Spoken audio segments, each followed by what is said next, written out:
Retard, mais on a perdu une intervenante. Alors il y a parfois une confusion entre l'Arena 1 et l'Agora 1. Donc je pense que ça va s'arranger, mais on va commencer. Merci d'être là, merci d'être à l'heure. Je m'appelle Gilles Béraud, je suis délégué général de Stop Exclusion Énergétique. On est un collectif. On regroupe à la fois des acteurs de la solidarité, de l'écologie, des entreprises, des collectivités, des agences de l'État. On est une soixantaine d'organisations. Et notre ambition, c'est changer d'échelle dans la lutte contre la grande précarité énergétique. C'est-à-dire notre sujet, le son est un peu bizarre, mais j'espère que vous entendez bien. Donc notre ambition, c'est vraiment de s'adresser à ceux qui sont le plus en difficulté de vie, qui sont propriétaires occupants et qui vivent dans des passoires thermiques. Donc ont besoin de rénover massivement leur lieu de vie. C'est une question de santé, c'est une question sociale, une question de solidarité, c'est aussi une question évidemment de création d'emplois local, puisque il y a un niveau sonore impressionnant. Il y a un Larsen. 1, 2, 3. Je vais essayer de changer de micro. 1, 2.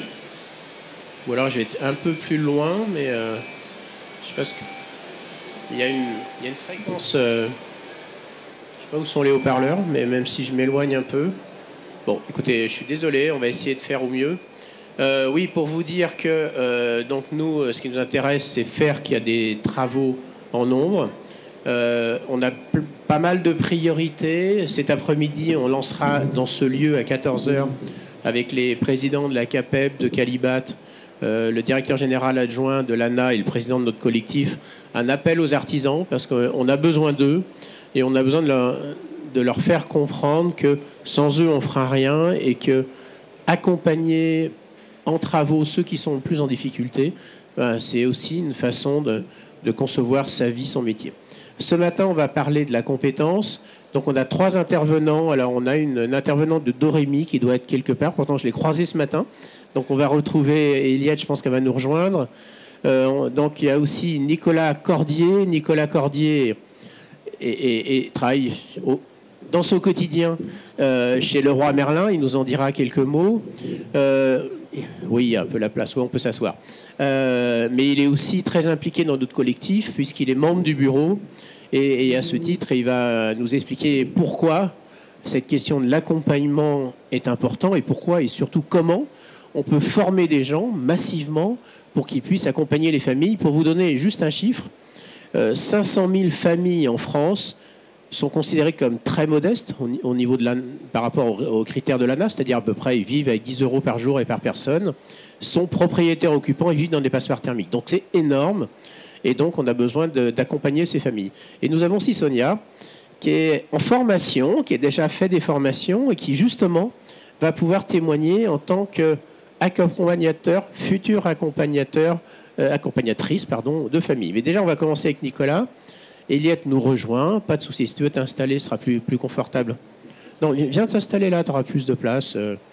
Voilà, tu as un verre d'eau, tu as tout ce qu'il faut. Voilà, donc on commence, Nicolas. Merci d'être avec nous. Bon, si tu veux te présenter quand même, parce que même si tu es au titre du collectif, tu as un vrai métier.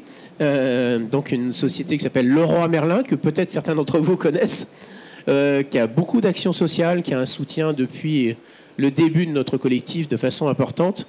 Donc déjà, te présenter, puis ensuite, pourquoi ce métier d'accompagnement, sachant que vous, chez Leroy Merlin, vous accompagnez des familles, mais pas forcément celles qui sont plus en difficulté. Merci beaucoup, Gilles. Bonjour à toutes et à tous.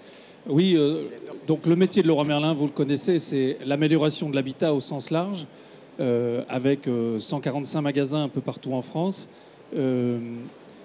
Et avec un métier historique de distribution de produits, d'accompagnement de certains de nos clients dans la pose de ces produits. Et puis arrive la thématique de la rénovation énergétique.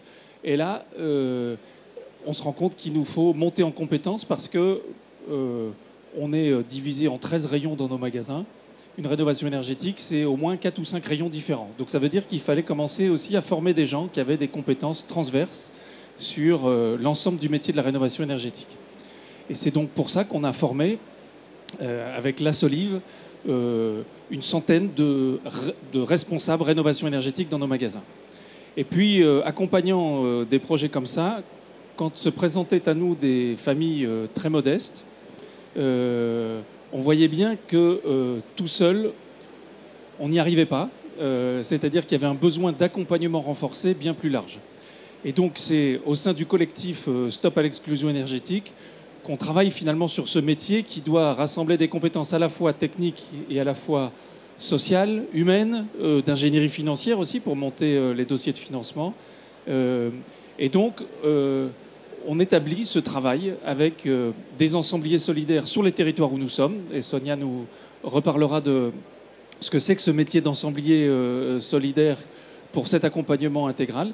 Et voilà. Et donc, ce qu'on cherche à travailler, et c'est vraiment l'esprit de Stop à l'exclusion énergétique, avec l'ensemble des opérateurs, c'est de recréer des coalitions d'acteurs pour concrétiser des chantiers pour les ménages les plus modestes. On parle, Gilles le disait, en termes de revenus, moins de 10 euros par jour pour les grands précaires, sachant que le chantier moyen, il est à hauteur de 70 000 euros. Donc on voit bien qu'il y a tout un travail d'accompagnement sur le financement, sur la nature des travaux effectués, sur le financement du reste à charge qui est fondamental. Alors, on va effectivement détailler tout ça.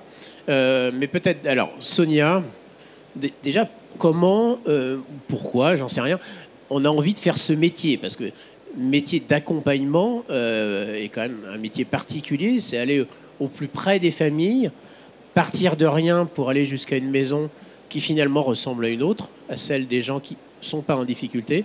Pourquoi, comment, c'est quoi la motivation? Merci Gilles. Donc Sonia, ma motivation et surtout mon intérêt, il est d'abord pour aider les autres. Voilà. Ma principale motivation, c'est de me sentir utile et d'avoir ce besoin. J'ai toujours eu ce besoin d'aider les autres. Moi, je suis tout jeune diplômée de la Soliv, donc en tant que chef de projet rénovation énergétique. J'ai un passé dans le bâtiment puisque j'ai 24 ans d'expérience dans le BTP. J'ai commencé dans l'assistanat et par la suite, je suis passée du côté terrain en tant que maîtreur et conductrice de travaux. Mais j'ai souhaité, je suis arrivée en fait dans la rénovation énergétique aussi grâce à une association. Donc le monde associatif aussi, c'est très important, en tout cas fait partie de ma vie aujourd'hui. Et donc voilà, c'est mieux là. Et donc c'est l'association Espace, donc à la transition, ils ont un programme qui s'appelle VLMT, vers les métiers de la transition écologique, qui m'ont mis sur les rails de la rénovation énergétique. Donc après j'ai recherché une formation, j'ai fait ma formation de chef de projet, mais cette formation était très technique, elle m'a beaucoup apporté sur la thermique et ce qui s'ensuit. Et en fin de compte, il me fallait aussi le volet social. Et donc j'ai recherché une formation et une association. Et donc je suis tombée sur Stop Exclusion Énergétique, qui forme donc du côté social. Et c'était le volet qui me manquait. Et aujourd'hui, ce volet social, en fait, il me permet aussi surtout, principalement, de pouvoir identifier les ménages qui sont en précarité énergétique. Et c'est une grosse difficulté aujourd'hui, de pouvoir aussi se mettre en rapport avec des tiers de confiance pour pouvoir, en fait, accompagner ces ménages. Donc, je suis assez fière et contente de faire partie de cette formation. Et qui n'est pas encore tout à fait terminée, mais on va vous parler un peu de cette formation. Cette formation, elle a été mise au point avec des acteurs de terrain. Vous connaissez peut-être les compagnons bâtisseurs, Solia, donc Dorémy qui est ici, le réseau Ecohabitat. Tous ces gens sont associés dans le collectif. Et pour créer cette formation, alors qu'il y a une formation assez courte pour l'instant, mais qui a vocation évidemment à s'enrichir, peut-être si tu veux d'abord dire quelques mots évidemment sur Dorémy. Donc Dorémy, qui est une filiale de l'Institut Négawatt, qui a créé aussi une autre société pour faire de l'accompagnement. Mais Dorémy, c'est vraiment un acteur de la formation. Et est-ce que tu peux décrire déjà qu'est-ce que vous faites concrètement? Oui, bonjour à tous. Donc Dorémy, moi je suis la directrice de la formation chez Dorémy. Dorémy aujourd'hui a 3 pôles. Nous avons un pôle recherche, donc nous faisons de la recherche sur l'habitat pour effectivement optimiser lorsque l'on fait des chantiers et faire des chantiers de qualité qui ont un impact au niveau du climat et de la précarité, puisqu'aujourd'hui on est en capacité de passer sur des consommations à 3 500 euros par an, à 500 euros par an, en faisant effectivement des chantiers de qualité. C'est pour ça qu'on s'est associé effectivement à ce groupement qui travaille avec la précarité pour accompagner ces ménages qui sont en très grande précarité. On a on met en pratique, puisqu'aujourd'hui on a effectivement formé plus de 1500 artisans, entreprises de construction. On forme aussi les conseillers France Rénov' et on forme dans ce milieu-là pour faire la massification. Donc on met en place aussi des chantiers. Donc on réalise des chantiers avec les entreprises de construction qu'on a formées, les artisans qu'on a formés, sur une méthodologie qui permet effectivement d'avoir des chantiers de qualité. Et c'est pour ça qu'aujourd'hui, nous avons un centre de formation qui intervient sur tous les secteurs d'activité pour accompagner, pour faire ces chantiers de qualité. Et donc, très logiquement, on travaille bien sûr avec Stop Exclusion sur la formation des ensembliers solidaires pour les sortir de la précarité énergétique en faisant ces chantiers de qualité, en travaillant au niveau social aussi. Alors, c'est une formation de 105 heures. Comment ça se passe? D'abord, à qui s'adresse cette formation et comment elle se déroule? Alors, aujourd'hui, c'est une formation effectivement de 105 heures. C'est une formation qui a 3 modules importants. Un module, bien sûr, au niveau social, d'un accompagnement social, d'un accompagnement budgétaire et d'un accompagnement sur la rénovation, en sachant qu'aujourd'hui, on est en capacité, par la formation, de faire un diagnostic, d'apporter les aides nécessaires à ce ménage qui, effectivement, est en grande précarité et de l'accompagner tout au long de ce chantier au niveau social, au niveau de la rénovation et au niveau de leur budget. C'est ça la clé de réussite, je dirais, de cette formation qui est unique, puisque aujourd'hui ce parcours n'existe pas. C'est un nouveau métier, l'ensemblier solidaire, qui répond à une attente, à une demande. Donc on forme des personnes qui vont aller travailler dans les collectivités, qui travaillent pour les communes, qui travaillent pour les villes et qui vont effectivement aujourd'hui aller rencontrer ces ménages, les accompagner pour cette rénovation. Aujourd'hui, ce sont des profils des personnes qui ont soit du social et qui sont salariés sur le 105 heures, qui ont déjà une expérience professionnelle, soit dans le social, soit dans la rénovation. Et nous allons bien sûr très prochainement pouvoir l'ouvrir en mettant d'autres blocs de compétences plus adaptés à un profil qui serait effectivement sans connaissance de base, je dirais, au niveau thermique ou au niveau social, mais qui ont une vraie appétence pour le métier. Alors, Nicolas Leroy-Merlin accompagne beaucoup d'acteurs associatifs. On pense aux compagnons bâtisseurs, on pense à Réseau Ecohabitat.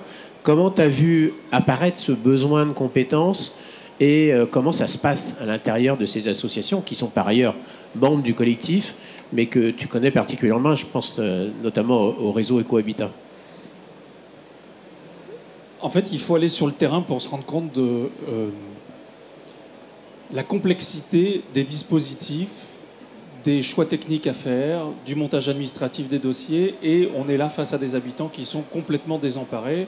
Je pense que je le serai tout autant, mais quand on est encore plus coupé de certains réseaux d'accompagnement, que on n'est pas très fier de son chez-soi, qu'on a du mal à ouvrir la porte, qu'on a peur des arnaques, qu'on a peur de se faire avoir avec des gens qui parlent un langage un peu trop compliqué, en fait, on se rend bien compte là qu'il faut un accompagnement de bout en bout, de A à Z.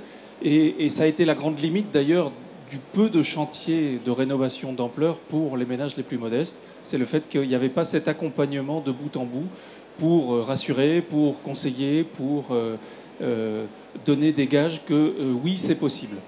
Et puis, il y a d'autres difficultés par la suite, sur le financement notamment, le financement du reste à charge, le montage administratif des dossiers. Voilà, donc on voit bien qu'il faut des compétences, et comme le disait Eliette, il y a des gens qui ont des compétences techniques, mais qui n'ont pas forcément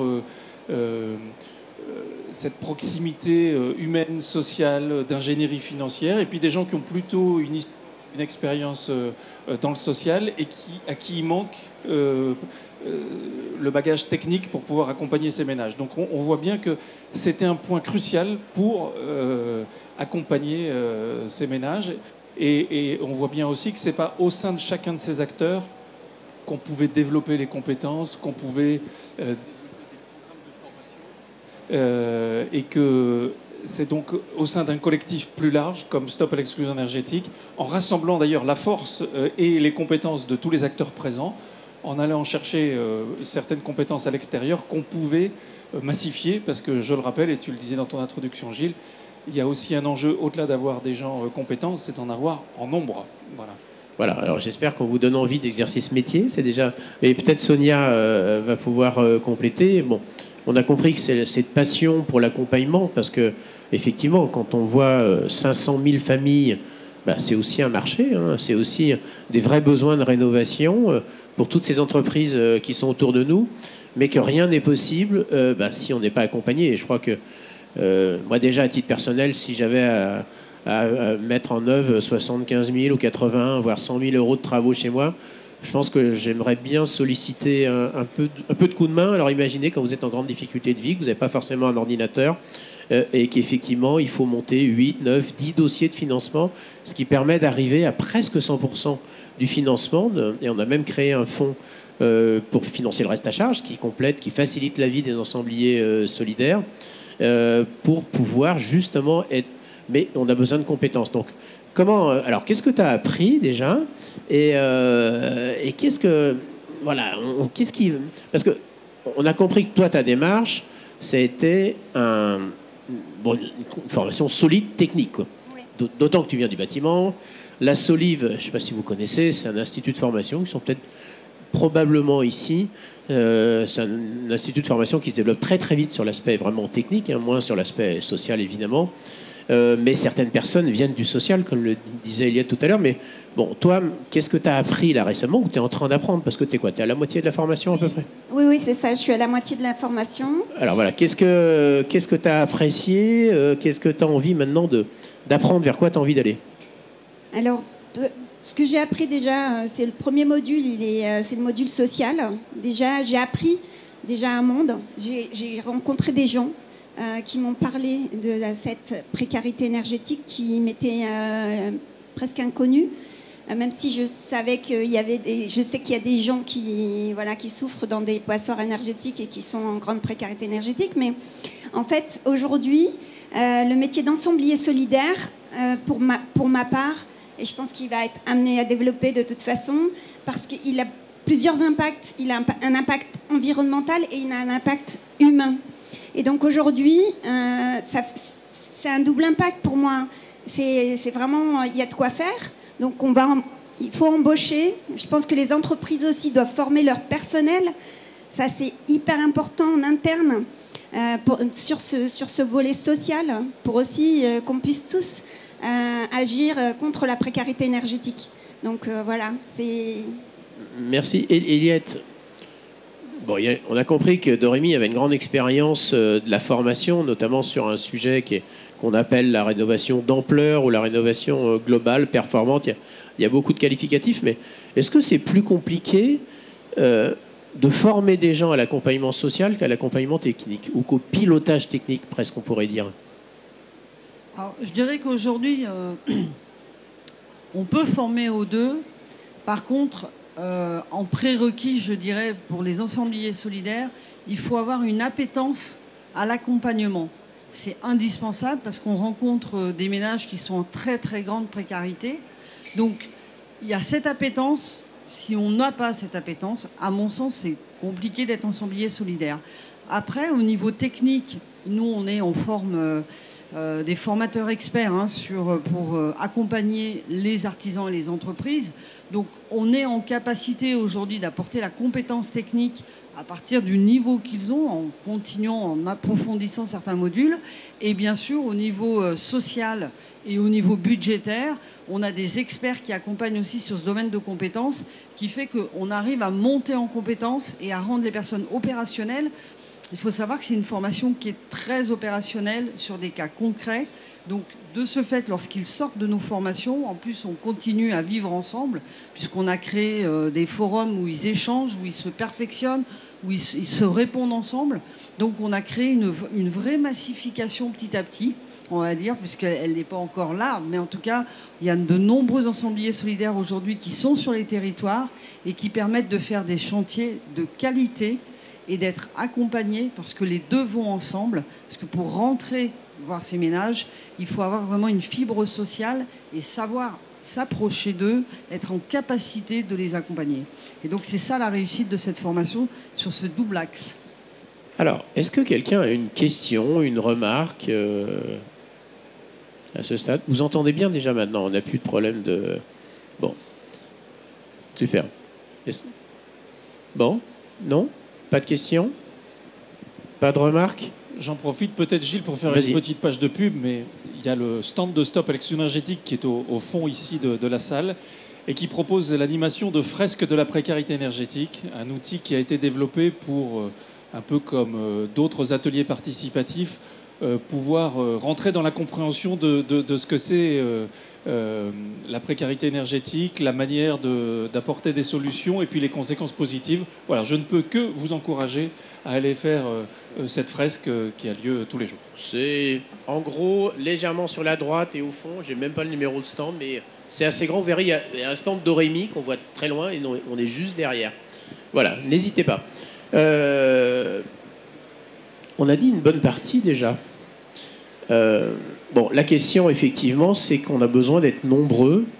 Donc, on est en train de travailler aussi sur une formation plus longue, parce que, comme le disait Eliette, pour l'instant, on forme surtout des gens qui ont ce qu'on appelle des prérequis. Alors, c'est un terme très technique. Prérequis, ça veut dire quoi? Ça veut dire qu'on a déjà une expérience, soit de l'accompagnement social, soit de la technique. L'ingénierie financière, ça va un peu avec l'accompagnement social. Je pense que tout ça est un peu lié, mais on va aussi bientôt, d'ici 1 an, 2 ans, faire des formations dites initiales pour pouvoir former aussi des gens, soit qui sont en changement de trajectoire de vie, ce qui a été un peu le cas de Sonia, ce qu'on appelle la reconversion, ou soit même en formation initiale. Alors, c'est pas toujours très facile, comme disait Eliette. On est confronté à des personnes en très très grande difficulté, comme le disait Nicolas. Je pense qu'il faut aller sur le terrain. Il faut voir comment vivent certaines personnes dans des conditions extrêmement difficiles, avec des impacts sur la santé, des impacts sur les résultats scolaires. Et pour avoir été évidemment plusieurs fois en fin de travaux, c'est extraordinaire de voir ces familles qui reviennent. Et je crois que peut-être, Nicolas, tu peux nous raconter... Alors, évidemment, on a des familles qui vous diront rien, mais nous, si on dit entre nous, Cormon, Geoffroy, etc., peut-être tu peux nous raconter un peu, parce que on ne fait pas ce métier n'importe comment. Je pense qu'on fait ce métier parce qu'on est engagé, parce qu'on pense qu'on peut aider les autres. Et vraiment, c'est le sujet le plus formidable du monde, ce qu'on défend ici, parce que c'est à la fois social, c'est à la fois bon pour le climat. On n'en a pas parlé aujourd'hui, mais quand on adapte les logements, quand on fait de la rénovation, c'est bon pour le climat. Ça crée de l'emploi local et évidemment c'est très très bon pour la santé et on voit souvent après ces enfants, enfin juste une anecdote d'un gamin qui disait à son père: papa, on est plus pauvre, je vais pouvoir inviter mes copains à la maison. Je crois que c'est vraiment aussi cette dimension sociale qui apporte cette satisfaction que probablement Sonia cherche. Mais peut-être Nicolas, tu peux nous raconter un peu, ça nous même est arrivé d'y être ensemble, ces moments extrêmement forts quand la famille revient dans la maison. C'est vrai que c'est un aspect qu'on n'a pas toujours en tête, mais je dirais que ces chantiers-là, ils construisent d'abord et avant tout de la dignité. Et on voit dans l'avant-après un changement qui n'est pas simplement sur le bâti et sur son efficacité, le fait que ce soit une maison plus saine, mieux ventilée, mieux chauffée, plus économe, etc. Mais les gens qui sont dedans réouvrent leurs portes à leur famille, à leurs voisins, à des amis,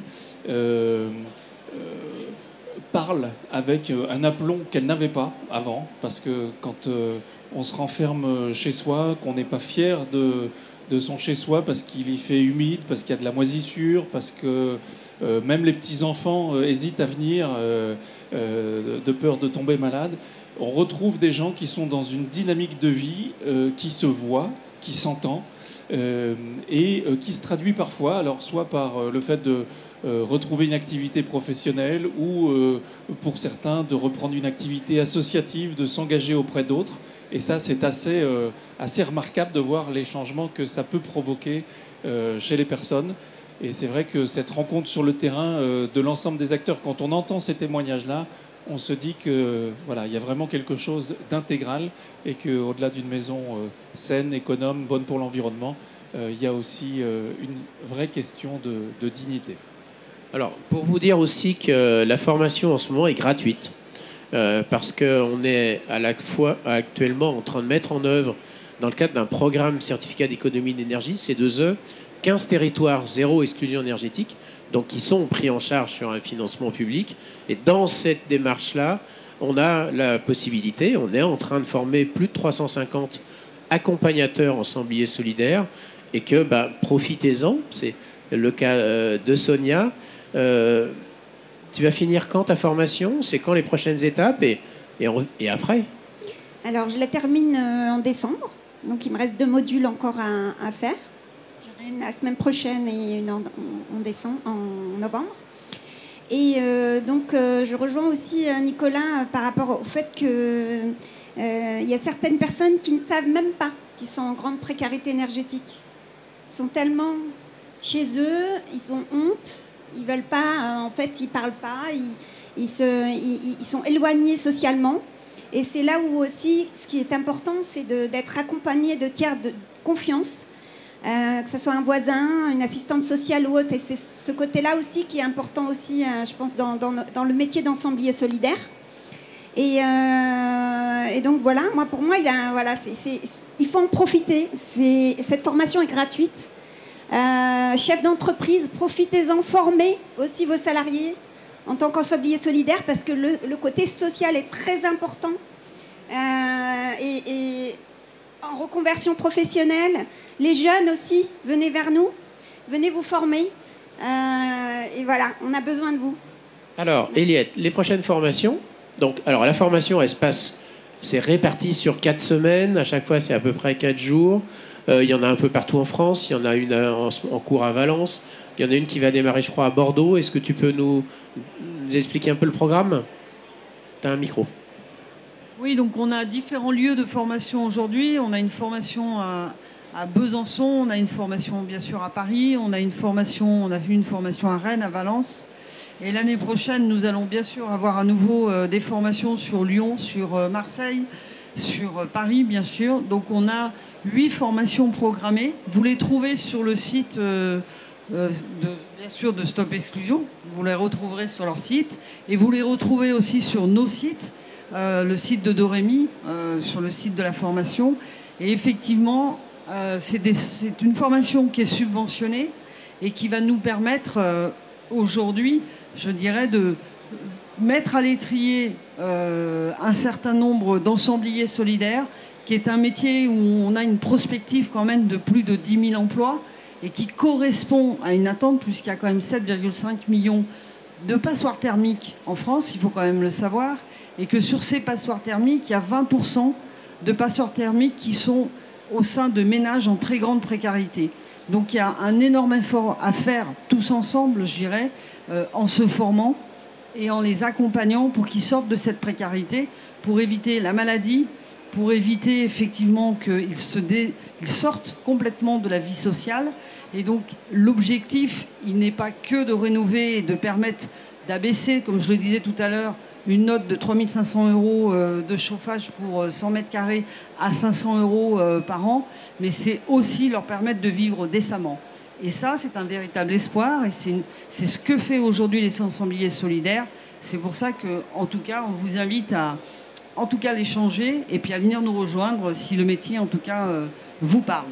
Alors, ça va être la dernière chance pour poser éventuellement une question, avoir une remarque, mais de toute façon, on est à votre disposition. Donc, comme le disait Nicolas tout à l'heure, on a un stand tout au fond. Et d'ailleurs, Dorémy a un stand juste à côté qui fait des démonstrations, qui a vraiment des explications techniques sur ce qu'est la rénovation, encore une fois, performante globale, en tout cas de très très bon niveau. Et donc, j'ai demandé s'il n'y a pas de questions. J'ai un dernier regard. Oui, s'il y a une question, allez. Je prends le risque du Larsen. Marc Denégère, je suis formateur accompagnateur expert à Dorémy et je suis en cours de formation avec Stop Exclusion, notamment avec Sonia. On dit 10 000 emplois à créer autour de cet ensemblier solidaire. Donc c'est l'équivalent de l'accompagnateur Rénov renforcé dont on parle au niveau de l'État. Ces 10 000 emplois seront situés où exactement? Parce qu'on ne pourra pas les mettre tous chez Solia, tous dans les mairies, etc., etc. Donc, comment on va faire pour ouvrir justement ce marché à d'autres? Et effectivement, 10 000 professionnels, c'est ce qu'on a calculé pour résoudre cette question, qui est les 500 000 propriétaires occupants qui vivent dans les passoires thermiques en étant effectivement tout proche du seuil de pauvreté. Ils seront partout. Où, évidemment, nous, ce qu'on pense, c'est que nos membres, que ce soit effectivement les compagnons pâtisseurs, urbanistes, Dorémy, vont grandir, parce que nous, ce n'est pas la vocation du collectif de salariés, évidemment 10 000 personnes, mais effectivement, comme tu citais, les collectivités locales, il y a de plus en plus de collectivités locales qui, aujourd'hui, deviennent accompagnateurs ANA, et donc peuvent salarier. Donc, nous, on y croit beaucoup aussi, mais je pense qu'il y a plusieurs. Et il y a aussi des entreprises. Il n'y a pas que des associations. Urbanis, c'est un cabinet d'études dans lequel il y a des accompagnateurs qui accompagnent, y compris les gens en grande difficulté de vie. Mais ça ne suffira pas. Il y a beaucoup de choses à inventer. Nous, on se donne 7-8 ans pour arriver justement à faire qu'il y ait 10 000 en France. On espère, à partir de 2026, former 1000 personnes par an. L'année prochaine, on va en former 200. Cette année, ça a été 100 et on a fait une expérimentation qui nous a permis d'en former 10 il y a maintenant 2 ans. Donc on est au tout démarrage d'une aventure. On est convaincu que ce métier va exister.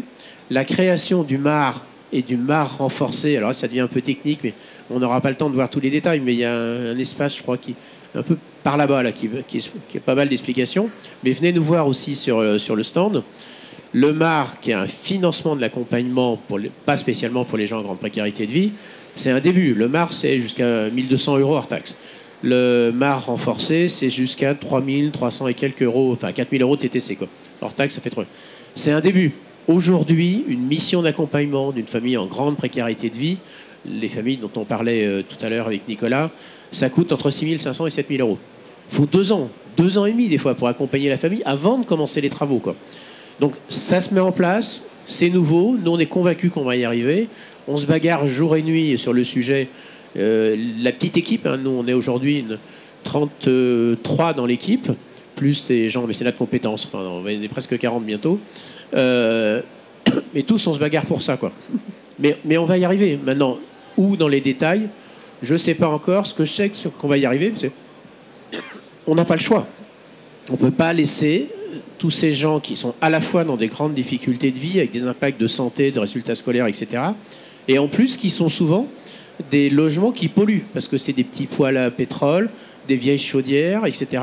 Et donc, sur le plan climatique, c'est notre intérêt collectif à tous, indépendant de la solidarité la plus évidente, à faire que ces travaux soient menés. Et 500 000 familles, on est sur des échelles extrêmement importantes. Voilà, je vais laisser la parole à Nicolas au nom du bureau de l'association Stop Pollution Énergétique conclure. Je crois qu'on a dit déjà beaucoup de choses. C'est les jeux des salons comme celui-là. En une demi-heure, il faut tout faire passer. Peut-être un next step. Alors, c'est un peu un piège, pardon, on n'est pas préparé, mais bon, allez, ta vision de l'association et de la formation dans 3 ans. Aujourd'hui, c'est un collectif qui réunit plus de 65 organisations. Je pense qu'il manque encore du monde, à la fois des partenaires financiers, des fournisseurs, et il y en a beaucoup qui sont présents ici sur Batimat, qui commencent d'ailleurs à nous rejoindre. On a besoin de tout le monde. Les collectivités territoriales commencent également, suite à l'expérimentation d'ailleurs des territoires zéro exclusion énergétique, à nous rejoindre.